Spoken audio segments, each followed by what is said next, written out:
Hombres imperfectos, ricos y famosos, oscuros secretos en las antípodas.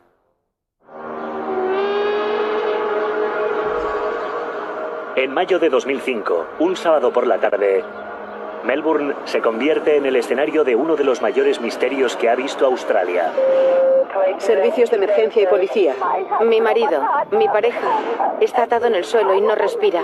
No respira. Bien, está en el suelo, ¿correcto? Sí. Emergencias. Recibió una llamada de una mujer que decía que había encontrado a su novio cubierto de sangre en su casa. La víctima es un magnate inmobiliario de 56 años, Peter Scheller, y todo parece indicar que ocurre algo grave. ¿Está consciente y respira? Se oían muchos gritos, así que inmediatamente pusimos la sirena e intentamos llegar allí lo antes posible. En pocos minutos, policía y paramédicos llegan a la caótica mansión decimonónica de Scheller. Rose Craddock. Cuando llegamos pudimos oír gritos y llantos histéricos. Mi compañero Christian y los dos sanitarios entraron y fueron hacia el lugar de los llantos y gritos.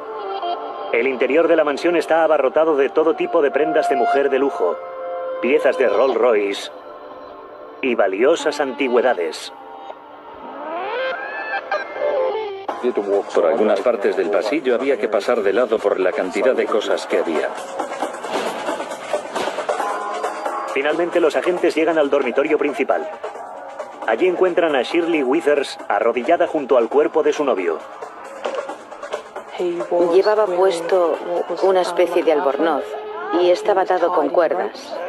Tenía esposas alrededor de los tobillos, en las manos y en las muñecas. Tenía atada una correa con una bola metida en la boca. Había diferentes correas del cuero y ataduras en diferentes partes de su cuerpo.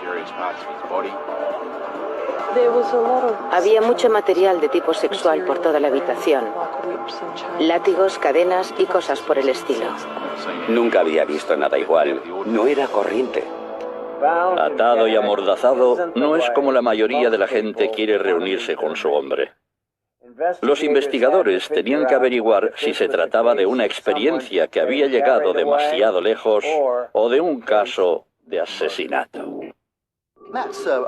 Es un proceso en el que una persona se ata o limita su capacidad respiratoria de alguna forma como parte de actividades relacionadas con la masturbación. Y en esa situación algunas veces pueden morir de forma repentina o inesperadamente. Pero un análisis más detallado de las ligaduras muestra una reveladora ausencia de marcas en la piel. En efecto, las cuerdas parecían estar un tanto sueltas. Mi impresión fue que las ligaduras podrían haber sido puestas en el cuerpo después de que estuviera inconsciente o quizás después de haber muerto. El doctor Ranson calculó que Scheller llevaba muerto cerca de 24 horas cuando llegó la policía. La causa de la muerte parecía ser un golpe en la cabeza. Encontramos gran variedad de laceraciones, desgarramientos o rupturas de la piel causadas con un objeto romo. Todo indicaba que probablemente se había producido una lucha violenta. Por otra parte, podría haber estado participando en una sesión de bondage sexual que podría haber salido mal. Tanto si su muerte había sido accidental como intencionada, alguien tenía que haber estado allí y haber huido de la escena. Pero confeccionar una lista de sospechosos no iba a ser fácil. Según Shirley, por la mansión de Scheller pasaba todo tipo de extraños personajes para hacer negocios. Básicamente vino a decirnos que cualquiera podía entrar en la casa en un momento determinado, porque la casa estaba abierta. Los investigadores registran la caótica mansión en busca de pistas. Lo primero que encuentran es el teléfono de la habitación de Peter. Había unas manchas de sangre en el teléfono. Y en aquel momento las consideramos como algo que venía a indicar que alguien había estado allí. En la cocina, los investigadores encuentran otra pista. Un cigarrillo.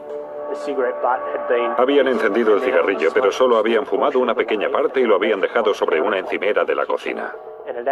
El cigarrillo se consumió solo. Pero había una misteriosa mancha de carmín. Claramente se convirtió en una pista que nos interesaba mucho. La policía pregunta a los vecinos y da con una testigo que se había despertado hacia la 1:30 de la mañana. Era una joven que había oído voces y gritos aquella noche particularmente. Los investigadores interrogan a los demás vecinos de Shelar, pero nadie más había visto ni oído nada fuera de lo normal. A continuación se centran en la afligida novia de la víctima, Shirley.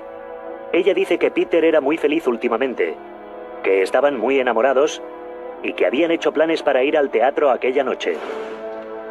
Pero cuando fue a buscarle, lo encontró en el suelo. Estaba tumbado de lado. Estaba cubierto por unas mantas o una sábana. Al principio creyó que estaba dormido, pero entonces apartó una de las sábanas que le tapaban la cabeza y vio que le salía sangre de la boca. La señorita Withers nos dijo que el señor Shelar tenía interés por el bondage, pero a ella no le interesaba. Los látigos, las cadenas y el equipo de bondage no eran de ella y nunca le interesó. Un millonario muerto. Misteriosas manchas de carmín en un cigarrillo eran los elementos necesarios para una gran novela policíaca que cada vez iba a volverse más extraña. Cuando el millonario australiano Peter Shelar aparece atado, golpeado y asesinado, los investigadores se quedan desconcertados. Extrañamente, nadie en la ciudad parece lamentar demasiado su desaparición. No ocurre todos los días que vayas a cubrir un asesinato y todos los vecinos digan a la prensa que la víctima era un hombre horrible. Los investigadores buscan pistas en el pasado de Shelar. Peter era muy diferente. Hay quien le describía como excéntrico. Un carácter muy interesante, muy inteligente y lleno de ideas. Peter Shelar era un inconformista. En lugar de ir a la universidad, el joven emprendedor empezó a vender propiedades en el exclusivo distrito de Brighton. Brighton es un barrio muy rico de Melbourne, donde viven muchas celebridades, viven personalidades de la televisión, de los deportes. Brighton no es solo un lugar para vivir, es una forma de vida. Estuvo trabajando para otros los 2 primeros años, pero después montó su propio negocio y en muy poco tiempo se hizo con el mercado. Cuando los precios de la propiedad inmobiliaria se dispararon en la década de 1980, Shelar ganó millones. Se casó con su primera esposa, una maestra de escuela llamada Jane, y tuvo una hija. Pero los negocios siempre parecían ser lo primero. Era un adicto al trabajo. Así que era a lo que dedicaba todas sus energías. En parte era una cuestión de ego. Era su forma de ser. Se ha dicho que Peter Shelar hacía sus propias leyes. Peter Shelar hacía lo que le venía en gana, molestara a quien molestara.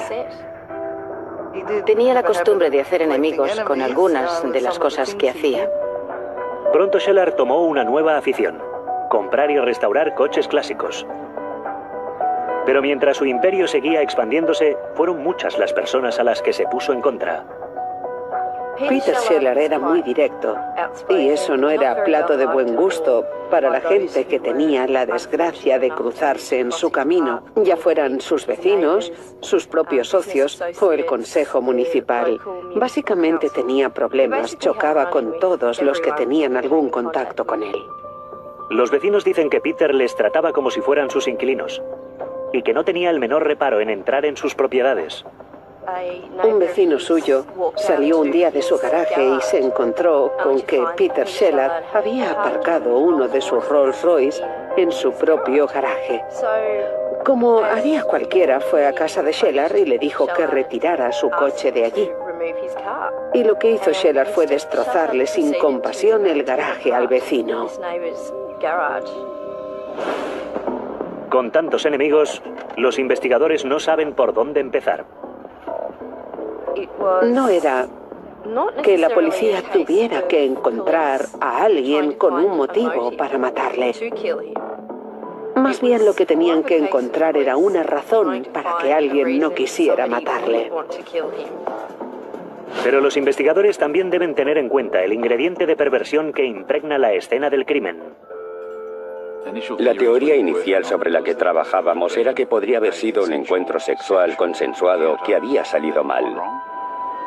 Los detectives empiezan a buscar pistas en los círculos sadomasoquistas de la ciudad. Según sus amigos, Shelar solía frecuentar un establecimiento llamado Hellfire. El Hellfire Club era básicamente un lugar donde podías ir a practicar tus fetiches, fueran los que fueran. Allí se podía hacer cualquier cosa. Aquella gente no había sabido nada de él ni había tratado con él en varios años, pero no descartábamos nada. Es posible que los problemas surgieran más cerca de su casa. Los investigadores descubren que al comprar en 1984 la mansión de Rose Craddock, Shelar se había creado más enemigos de los que podía tener en los círculos del bondage. La propiedad era una de las más grandes de North Caulfield. Peter Shelar tenía el gran plan de demoler aquella mansión de 150 años y subdividir la propiedad y ganar mucho dinero con su venta. Pero el Consejo Municipal le para los pies. El Consejo consideraba aquella mansión una seña de identidad de la zona y puso la casa en la lista de edificios históricos. Peter Shelar no podía hacer nada con ella. En esa época, según descubren los investigadores, el matrimonio de Shelar empieza a romperse. A lo largo de los 5 años que siguieron, pasó por un doloroso divorcio. Chocó varias veces con el Consejo Municipal y tuvo que cruzarse de brazos mientras la mansión se deterioraba. Averiguan que Shelar parece rehacer su vida a mediados de los años 90. Se volvió a casar con una mujer llamada Elizabeth Lakina. Tuvo 2 hijas con ella y toda la familia se instaló en Rose Craddock. Yo pensé que sería un lugar maravilloso para vivir. Una granja en la ciudad. Perfecto. Le encantaban los animales, el estilo de vida campestre, igual que a mí. Shelar hace planes para restaurar la propiedad. Pero una vez más el ayuntamiento se interpone en su camino. Me pareció que eran poco razonables. No creo que sea normal que alguien te diga que tienes que pedir un permiso para pintar el interior de tu casa. Cuando parece que la lista de enemigos de Shelar no puede ser mayor, los investigadores descubren que había puesto en marcha un nuevo negocio. Un concesionario multimillonario de venta y restauración de Rolls-Royce. Le apasionaba la marca Rolls-Royce y los coches Rolls-Royce. Él apreciaba las cosas hermosas de la vida, y esos coches eran lo mejor. Creo que en parte también era una cuestión de autoestima. Era muy importante para él impresionar. Para sorpresa de sus vecinos, Shelar monta el negocio en su propia casa. El señor Shelar coleccionaba coches Rolls-Royce. Tenía un buen número de ellos en su casa, en diferentes estados de reparación. Da igual que sean Rolls-Royce o Chevys. Un jardín lleno de coches viejos no es lo que suele agradar a los vecinos. Pero a pesar de sus objeciones, Shelar sigue adelante con su negocio de restauración al aire libre. Los Rolls-Royce parecían atraer a un gran número de gente excéntrica. Muchos de ellos iban y venían a la propiedad de North Caulfield a comprar o cambiar piezas o hablar con Shelar. Lo que había allí no era un negocio muy serio, pero el negocio movía mucho dinero. En 1997, Shelar saltó a los titulares internacionales cuando intentó comprar la marca de coches de lujo.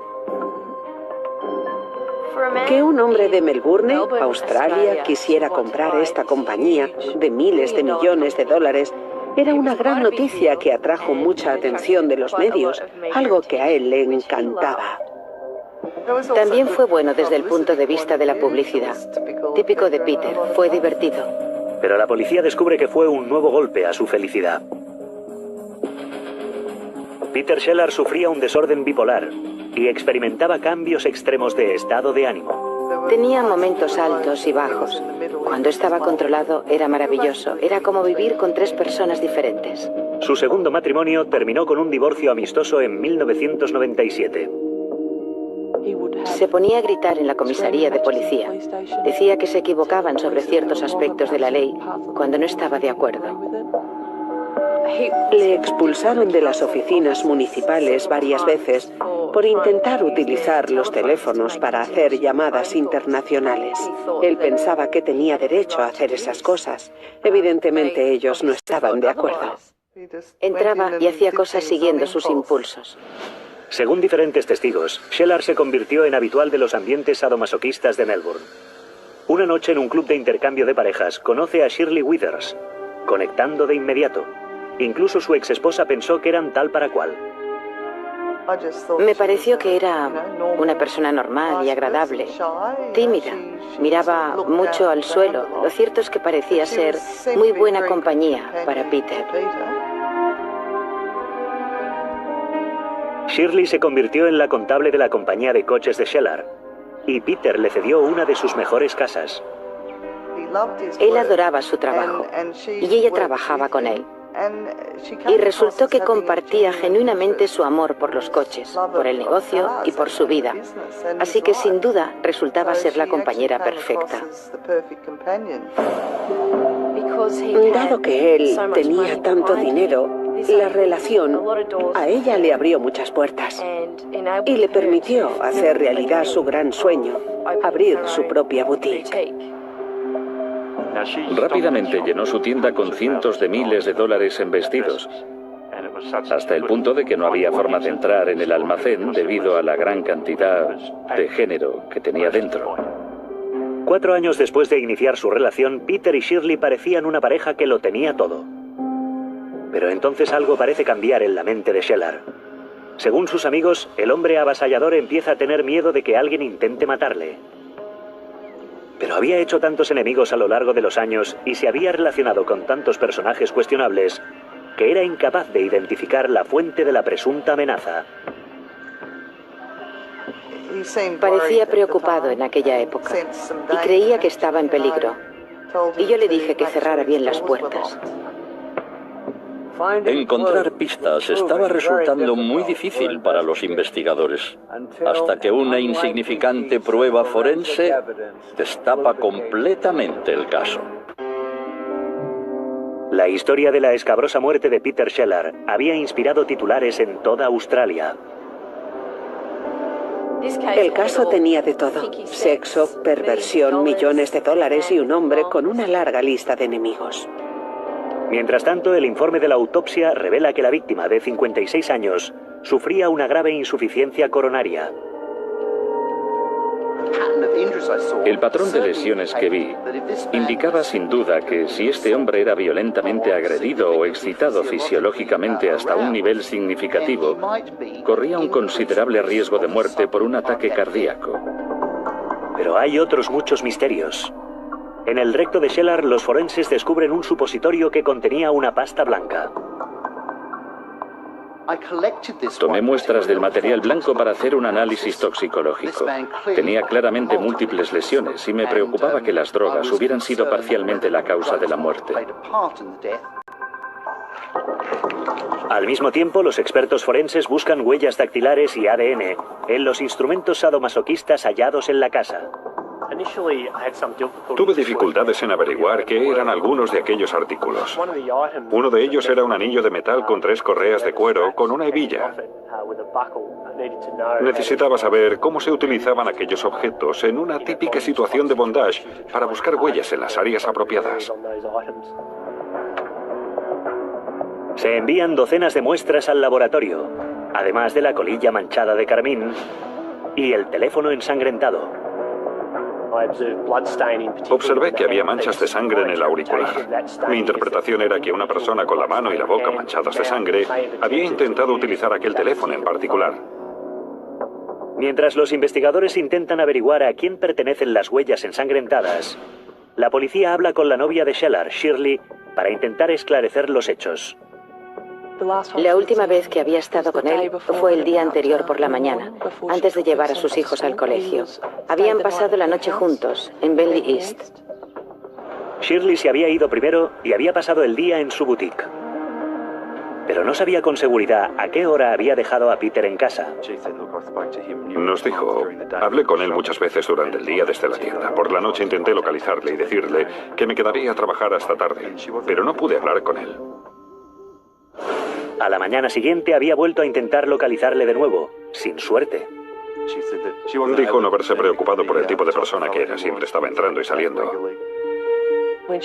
Cuando estaba terminando su trabajo, llamó a Peter para decirle que se iba hacia su casa, pero no recibió respuesta. Así que pasó a comprar pollo para llevar con la intención de ir a Ross Craddock a ver a Peter Shelar, cenar con él e ir al teatro como tenían pensado. El registro telefónico de Shelar indica que hizo su última llamada el viernes por la noche a uno de sus clientes de Rolls-Royce. Pero un examen más detallado de las llamadas entrantes hace que se levante más de una ceja.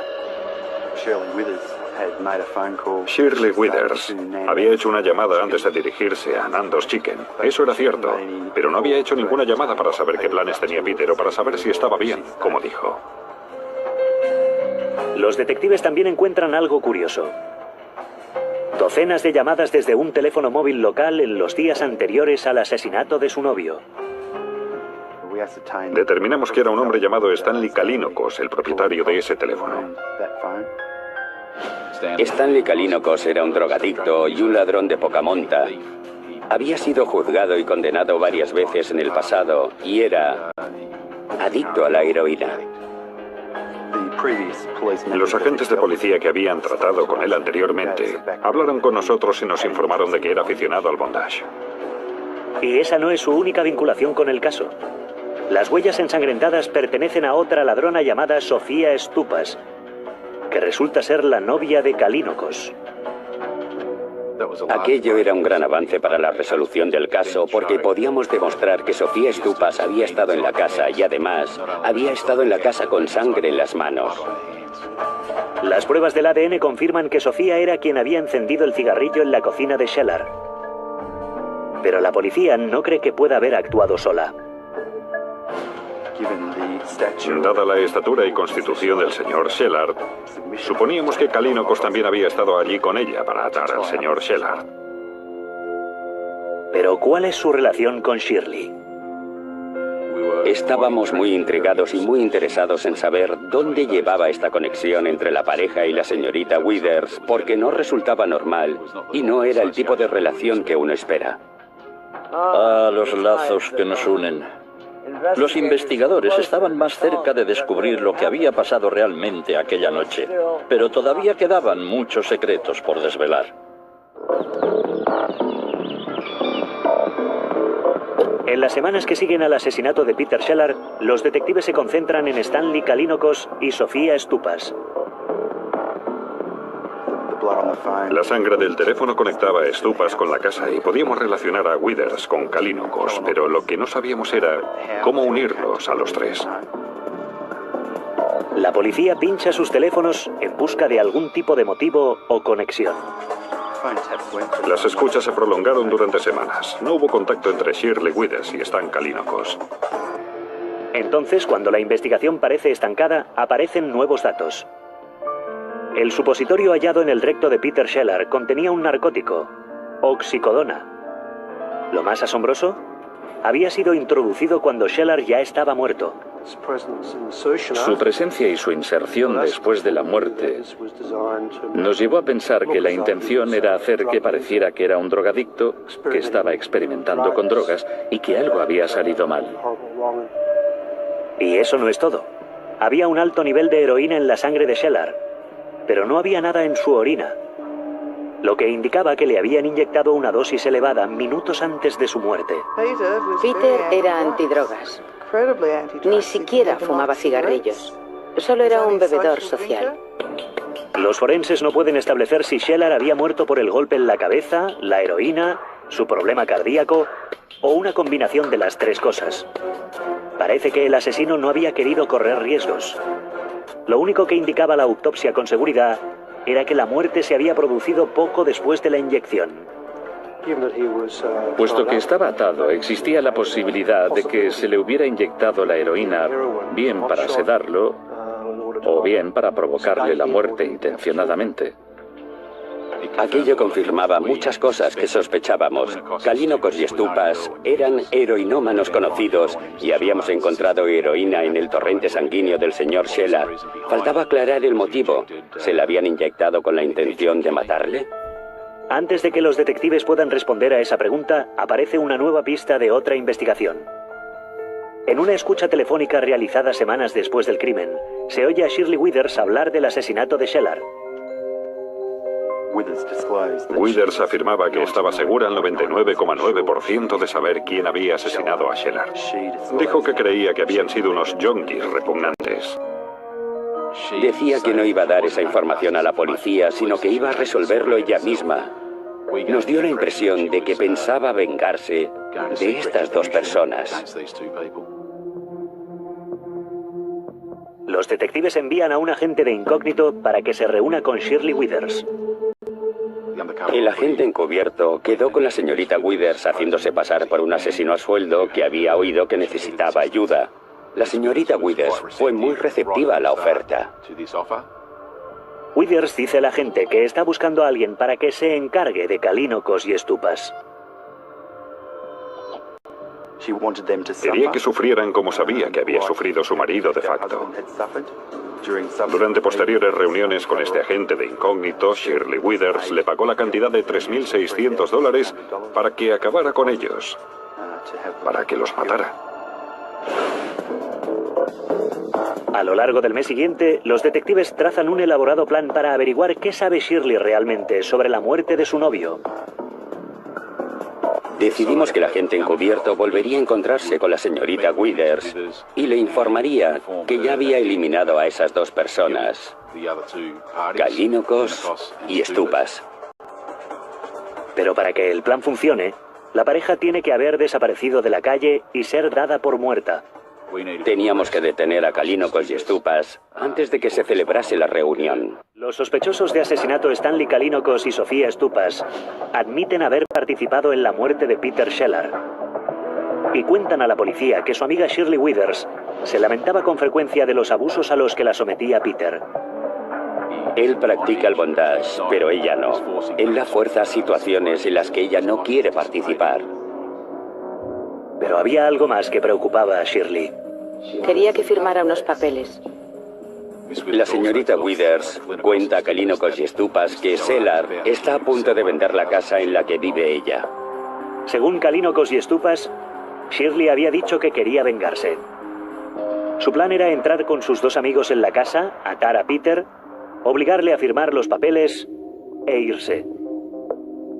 Les pidió ayuda para darle una lección atándole y mostrándole lo que era verse sometido al bondage. Y también quería que le ayudaran, obligándole a firmar un documento cediéndole los derechos de la propiedad de la casa para que no pudiera venderla. En la madrugada del 7 de mayo, Withers, Kalínocos y Stupas entran en Rose Craddock llevando esposas, cuerda y una jeringuilla con una potente dosis de heroína. Quería darle algún tipo de droga para mantenerlo sedado, porque pretendía atarlo y obligarle a firmar aquel contrato. Creo que estaba durmiendo en la cama. Ella se le echó encima con una almohada. Él empezó a gritar y a resistirse. Y yo me quedé allí de pie, inmóvil. Yo estaba intentando atarle los pies. Finalmente conseguí atarle las piernas y él gritaba: ¿qué queréis? El dinero está allí. Y señalaba un cajón. Y le dijimos: no queremos dinero. Durante el forcejeo, Shelar muerde a Sofía en un dedo, haciéndole sangrar. Para que el señor Shelar le soltara el dedo, ella cogió un objeto. A día de hoy seguimos sin saber qué objeto fue, pero cogió un objeto bastante pesado y golpeó al señor Shelar varias veces en la cabeza. Los golpes dejan a Shelar inconsciente.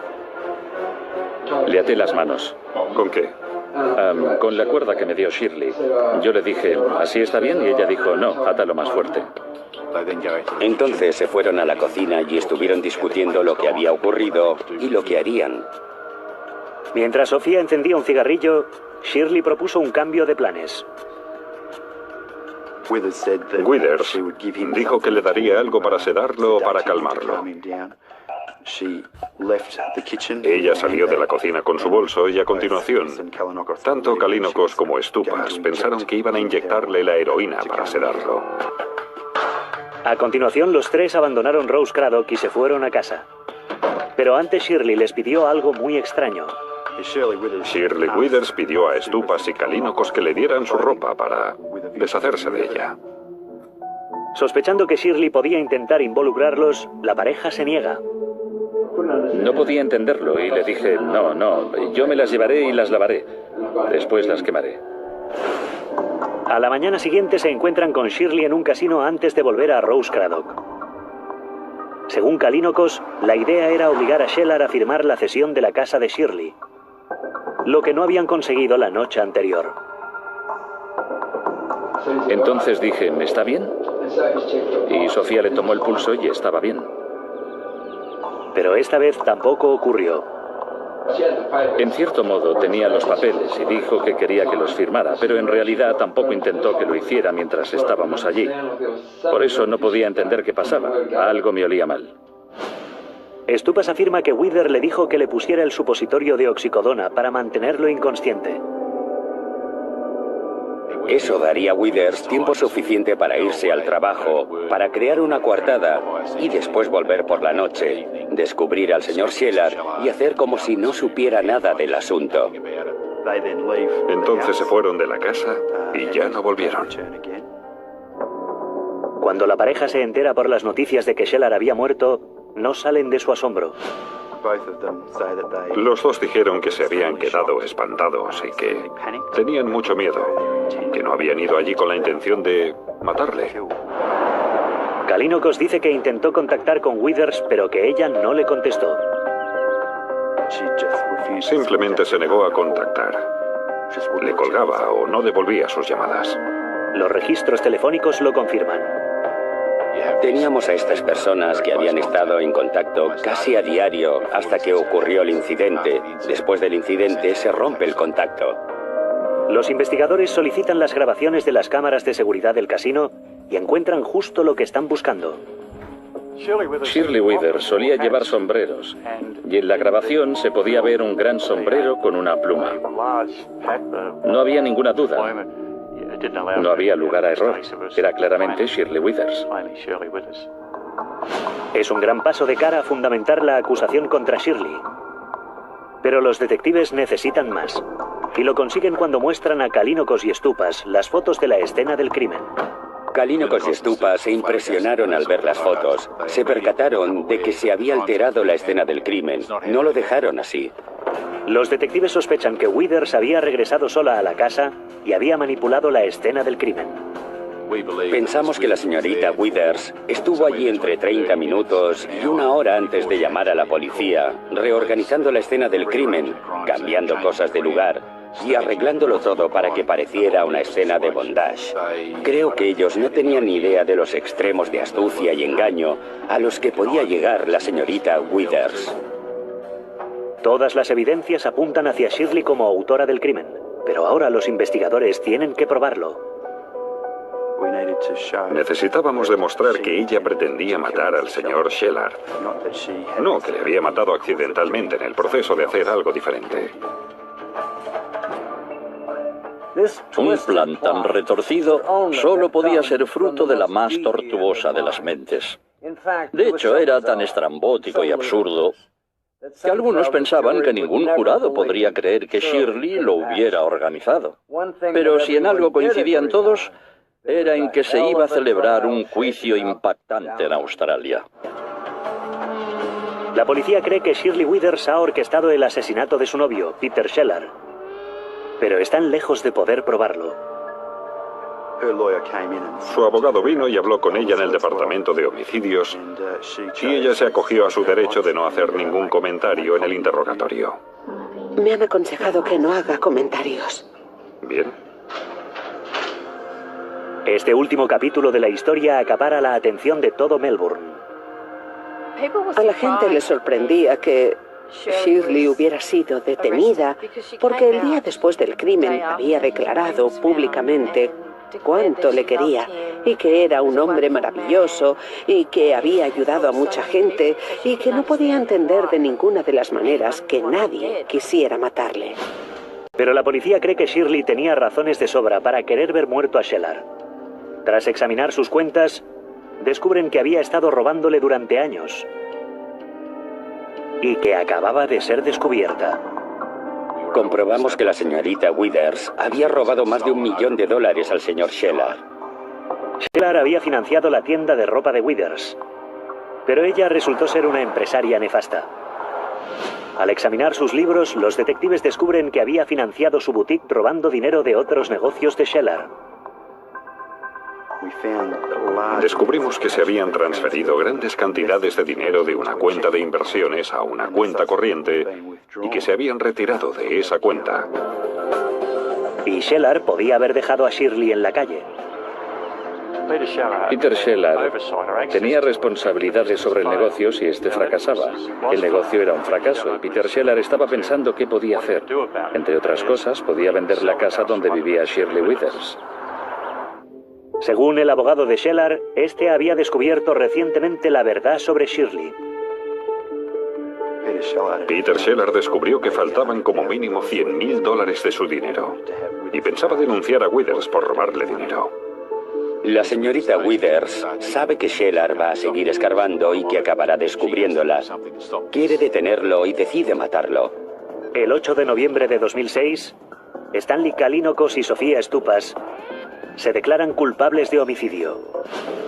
Ambos son sentenciados a 6 años de cárcel.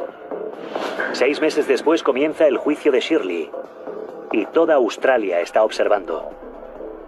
El caso era tan fascinante porque había un hombre de negocios que básicamente no le gustaba a nadie, cuya novia había pasado de no tener nada a ser rica y había decidido quitarle de en medio.